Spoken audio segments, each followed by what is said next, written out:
Hello, fight fans, and welcome to another edition of Monday Night Fight Talk. I am your host, Dylan Brewski, and usually right now is when I tell you that I'm not going to waste any time. I got to get into it. I got a bunch to talk about. But this is going to be probably a shortened show this week and next week. Like I said last week, and as some of you may know, there is no fight night. There's no pay-per-view next weekend. So today I will only be giving you my predictions from the fight night. Or, not my predictions, my results and my opinion on how everything went down 2 nights ago at UFC Fight Night for Curtis Blaydes and Chris Dawkis. And then next week I will also have a shortened show giving my predictions for UFC 273 headlined by Alexander Volkanovski and the Korean Zombie. But I'm not going to babble on for too much longer. I'm going to dive right into this. Blaydes versus Dacas, it was good. It definitely wasn't as exciting as UFC London last week. There wasn't anywhere near as many finishes. There was only 4 on this card compared to the 9 of last week's, but still an entertaining card. I did absolutely horrible in my predictions last week. I predicted 8 of these fights, and I only got the winner right in 3 of them, and I only got the outcome completely right in 1 of the fights. So not too hot in the predictions department, but still a fun fight card overall. And that kind of meant it was a little more interesting. Some things happened that a lot of people didn't expect. And usually I start off with the main event. I'm going to start off with the first fight of the night. On this episode, I'm still kind of toying with how I want to do this, so forgive me if I keep on going back and forth, but for this episode, I will be starting off with the first fight, which was Luis Saldana with a decision victory over Bruno Souza. It really just seemed like Saldana was a step ahead in this entire fight. Souza had some bright moments. He was landing decently. But overall, Saldana controlled most of the fight. He was far, far more accurate. He landed over 50% of the strikes he threw, where Souza was under 40% of the strikes he threw. And which shows a lot for Saldana because Souza is a very unique striker. He's not very orthodox. He's kind of wild with his strikes coming from different angles that you don't normally see. So this was a big win overall for Saldana and a fairly dominant one. Overall, I believe he had like over 20 more significant strikes than Souza did. So great performance by both fighters, but Luis Saldana definitely won this fight pretty handily. And then a fight that, man, I expected a lot more from Matthias, Nikolao, and David Dvorak, especially Dvorak. They both seem very hesitant. I get it. It was Dvorak's biggest fight of his UFC career. This was his first top 10 matchup. But it really just didn't seem like either fighter was very aggressive. Neither fighter landed over 20 significant strikes in any of the rounds, which you're not used to seeing with guys as small as they are. I mean, they're flyweights. Usually they're cardio machines and they just go out there and swing. But I really expected more, especially out of Dvorak. He seemed very uncomfortable. He seemed outmatched almost too. He thought that Nikolao was going to do something, and Nikolao never did. Nikolao was incredibly accurate, and I think he very clearly won this fight because most of the bigger strikes that were landed were by Nikolao.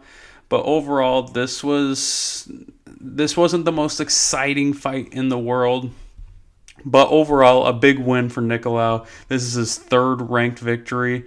He got over a top 10 opponent. He's probably going to rise up in the rankings, maybe 1 or 2 positions, but I don't see this skyrocketing him into a top 5, top 4 ranking anytime soon. But someone that is going to absolutely skyrocket in the rankings. Manon Fior propelled herself probably to a top 5 ranking in the women's flyweight division with her decision victory over Jennifer Maia. I hate to sound, this almost sounds cold-hearted, but this was almost a blessing in disguise that Jessica Ai got hurt and wasn't able to compete, and then Jennifer Maia stepped up. Jessica Ai, while she's a top 10 contender, Jennifer Maia is a top 5 contender. So obviously a win over Jennifer Maia is going to be far, far more impressive. I thought that Jennifer Maia was going to have a lot more success. I thought her experience was going to play a big part in this fight. And there was some moments where it did. Jennifer Maia did catch Fior with a brutal head kick, very clean head kick, and it had Fior dazed. But other than that, Fior kind of dominated this fight. She landed over 80 significant strikes with a 60% connection rate. I mean, that's insanity for her to have that much output and still be able to connect that easily. She even had more takedowns than Jennifer Maia, and Jennifer Maia was the grappler in this situation. Fior is a French kickboxer, and she had more takedowns than the Brazilian, who's known for grappling. This is gonna, like I said, this is gonna absolutely skyrocket Fior into the rankings. I wouldn't be surprised if she got into the top 5. I mean, the lowest I could see her getting is like a 6, but I honestly see Fior being probably the number 5 contender after this. Probably move Santos up 1 where Maia is right now, drop Maia a couple, and have Fior be at that 5 spot. Very, very impressive victory overall by Manon Fior, and I can't wait to see what she can do later on against even higher competition than Jennifer Maia. The next fight up on the fight card was Aliasev Kirsev versus Dennis Tululin. Kirsev came in as an enormous favorite, a minus 1250 favorite to beat Dennis Tululin. Dennis Tululin did take this fight on short notice, so this wasn't a matchmaker's fight, and then Kirsev was just far superior to Tululin. But for those that don't know the betting world, minus 1250, that would mean you would have to spend $1,250 to make $100 if Kirsev won that fight. And it kind of went that way. Tululin actually looked fairly impressive on the feet, and I think he actually had the upper hand on the feet. He actually caught Kirsev a few times, and it was very impressive. But overall, the grappling of Kirsev was just almost perfect. He's just one of those suffocating Russian wrestlers that don't give you any room, and he just mauls you on the ground. In the second round, he eventually was able to get the back of Tululin and choke him out. There really wasn't much else to talk about, but credit to Tululin. I do want to give a little bit of credit for taking that fight on short notice against a guy like Kirsev and to actually win an aspect of that fight on the feet. But again, just too much from Kirsev to really have a chance to win that fight. And then, man, what another week of a great spinning knockout. Chris Gutierrez gets a wild spinning back fist TKO over Batgarel. Dana, this match overall was entertaining to watch. Dana was actually very good in that first round. Gutierrez was kind of going for that home run shot. He even tried a spinning attempt in the first round where Dana actually caught him midway and was able to take him to the ground. Dana actually won that first round, but in the end, he did get caught with the spinning back fist. It was a great knockout, definitely deserving of a bonus. Credit to Chris Gutierrez to not getting flustered, not going away from what he's used to being able to do, and that's get the home run knockout. Overall, great performance by both, but in the end, Dana did get caught. He did get knocked out. So props to Chris Gutierrez for getting that knockout. And then another fight I got wrong. I thought that Karol Rosa was going to be a lot better versus Sarah Mcmahon. Sarah Mcmahon coming off a year off, and then her last fight was a loss, granted to the now champion Juliana Pena, so not going to hold too much against her. But Sarah McMahon, 40 plus years old, she was 41 coming into this fight after a year off.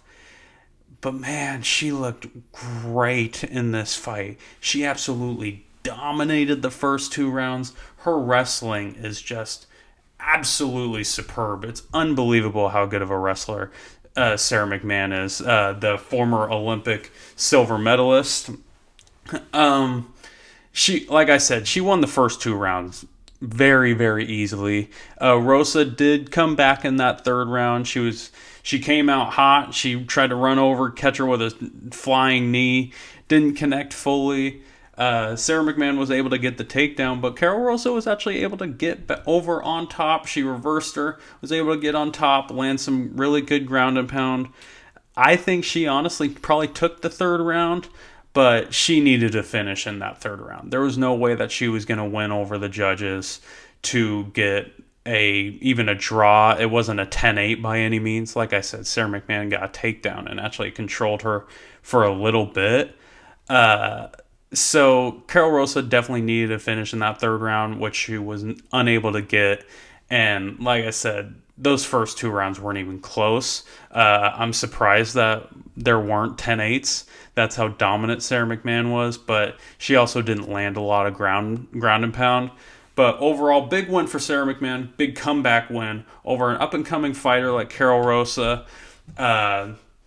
And maybe we'll see a little bit more of Sarah McMahon. I hope so, because she's very fun to watch. She's a very good technical wrestler, like I've said. Now moving on to the main card. The first fight definitely did not go the way that a lot of people, including myself, thought it was going to go. Mark Dacas shows off phenomenal wrestling against Borshov. I mean, UK fighters have never been known to be good grapplers. Mark Dacas is a known kickboxer. He is an incredible kickboxer. And he basically showed off none of his kickboxing skills. He wrestled that entire fight, and you could tell as the fight progressed, as he landed more and more takedowns, time after time, he was getting more confident. He was getting it easier. Bisping and Cormier were talking about it during the broadcast, that every takedown he got was getting easier. He was landing it faster. He was landing it clean, great takedowns, and he wasn't letting Borshov get up. It was an absolute incredible performance for a guy that is a known kickboxer, a guy that has been on the losing end recently because he's going after these home run knockouts and it's not working out for him. And now he comes in with a completely different game plan than anyone would have expected. And Dacas gets a humongous victory, humongous comeback victory in terms of past fights, and dominates Borshov on the ground. It was an incredible performance by Mark Dacas, and I wouldn't be surprised if we saw a lot more of him if he's going to bring in wrestling and he's going to bring it in at that level. Very impressed by Mark Dacas. And then, man, this was the start of a 3-fight streak that was just incredible. All 3 fights went to decision, but they were 3 of the most entertaining fights of the night.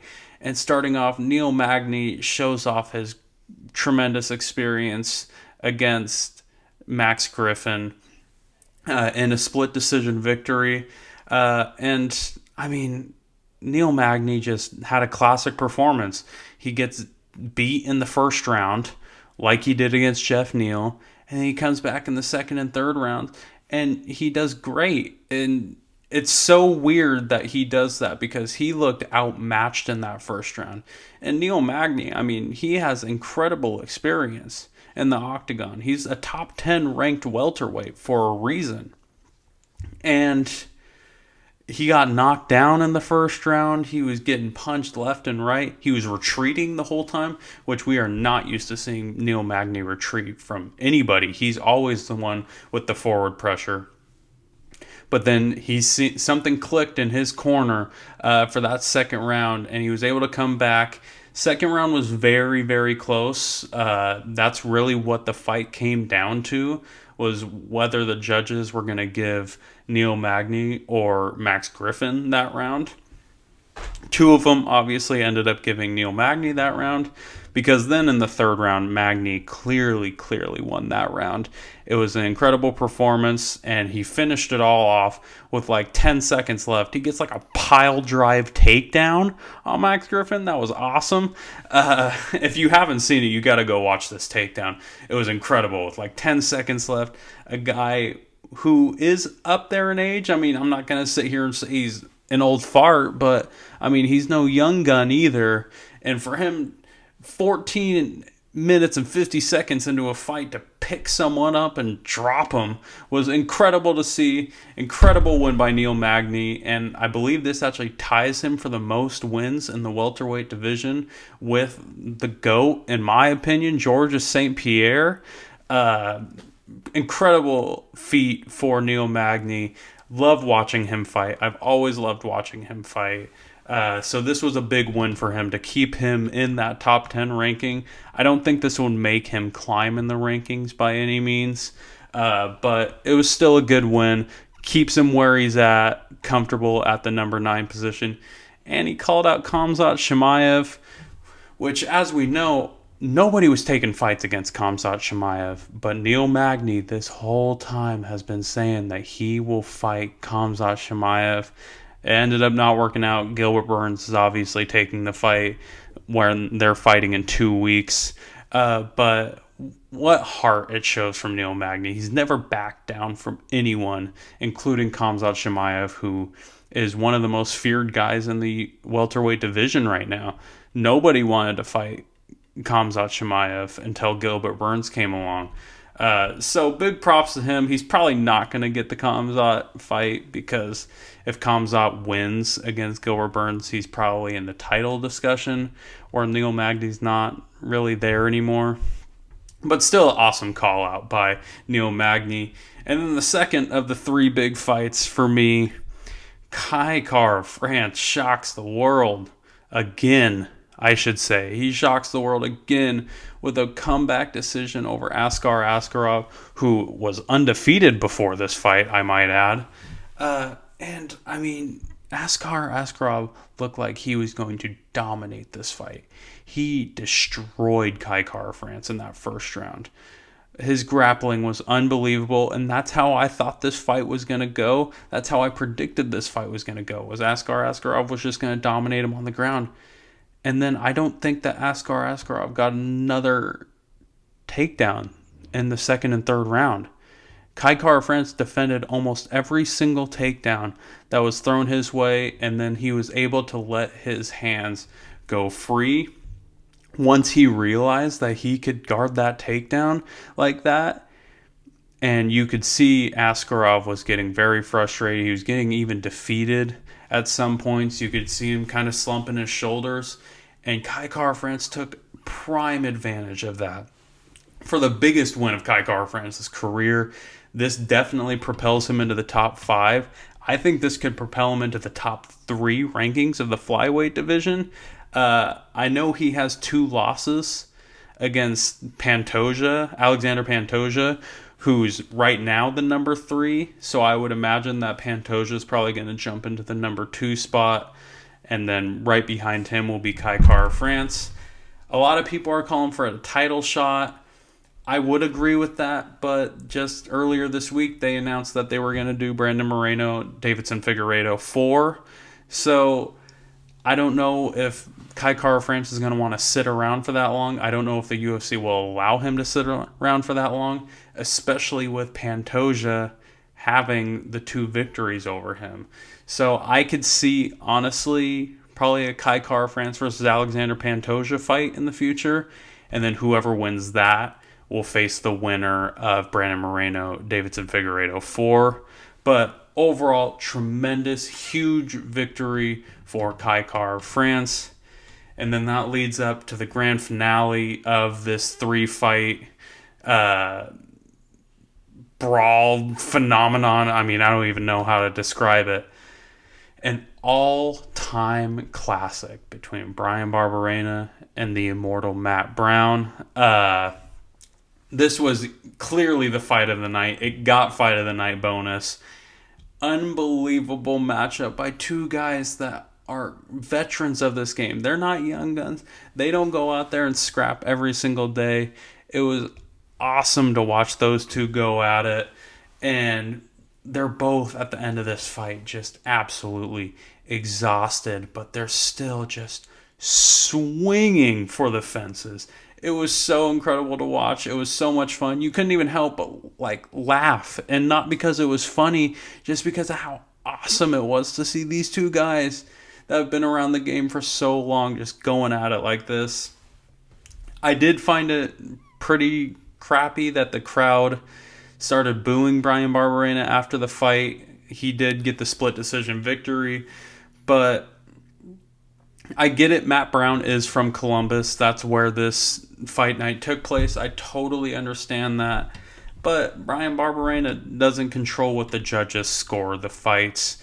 He had a fantastic performance also, just as fantastic as Matt Brown in the judges' eyes, and 2 of the judges' eyes, an even better performance than Matt Brown. You got to give the guy credit. Again, he's not the one who decides the scores on these fights. It was a great fight. I don't even know how you boo that. Again, hometown guy, I get it, but I mean, I still don't understand how you could boo that fight. It was an absolute all-time classic between those 2 fighters. And then moving on to the co-main event, Alexa Grazo gets her first submission victory over Joanne Calderwood. I said last week that I didn't see this fight going to the ground at all. Both of these ladies are phenomenal strikers. And Joanne Wood is obviously a lot more experienced than Alexa Grazo. But Alexa Grazo has been on a tear since entering the UFC. It was an absolute amazing performance by her. And for her to show that she has a ground game, for her to come out against a top 10 opponent like Joanne Wood and get her first submission victory in the UFC, that is tremendous. This will definitely put her higher in the rankings. She's number 9 right now. Joanne Wood was number 7. I see at least number 7 for Alexa Grazo. I could even see a 6, but like I said, I see Manon Fior jumping up to 5. So maybe 7, because again, Jennifer Maia I see being at 6. So I guess probably Alexa Grazo at the 6 or 7 range. Her or Maia, depending on how they rank those 2. Maia coming off 2 straight losses. So I'm not sure how they'll do that ranking wise, but still impressive victory for Alexa Grazo to show her well-roundedness and be able to get a submission victory. And now for the main event of the evening, Curtis Blaydes versus Chris Dawkis. Curtis Blaydes, the best wrestling heavyweight right now. The guy that has landed the most takedowns in UFC heavyweight history does not attempt a single takedown and knocks out a striker in Chris Dawkis. What a crazy turn of events. I mean, he looked phenomenal too. It wasn't like he landed a lucky punch. It wasn't like he was getting dominated in the first round and then in the second round he caught him with a punch and knocked him out. No, he won the first round, striking. Didn't attempt a single takedown. And then 17 seconds into the second round, he wins it by TKO. He showed a completely different side of what we've seen from Curtis Blaydes, what we're used to seeing from Curtis Blaydes. And I think this is his last push to be the UFC heavyweight champion. He ended up calling out Gane after the fight. I think that is possible. Obviously, he called him out for an interim title fight because Francis Ngannou, the heavyweight champion right now, just came out of knee surgery. So he's going to be out for a while. So they're probably going to plan a interim title shot. But the only thing that's going to stop Blaydes from getting that title shot is if Stipe wants to come back. Stipe, the greatest heavyweight of all time, his last fight was still the Francis Ngannou fight where he lost the title. So if Stipe wants to come back and challenge for the title, Stipe's going to come back and challenge for the title, and it's probably going to be against Gane. I don't see Curtis Blaydes getting that shot over Gane.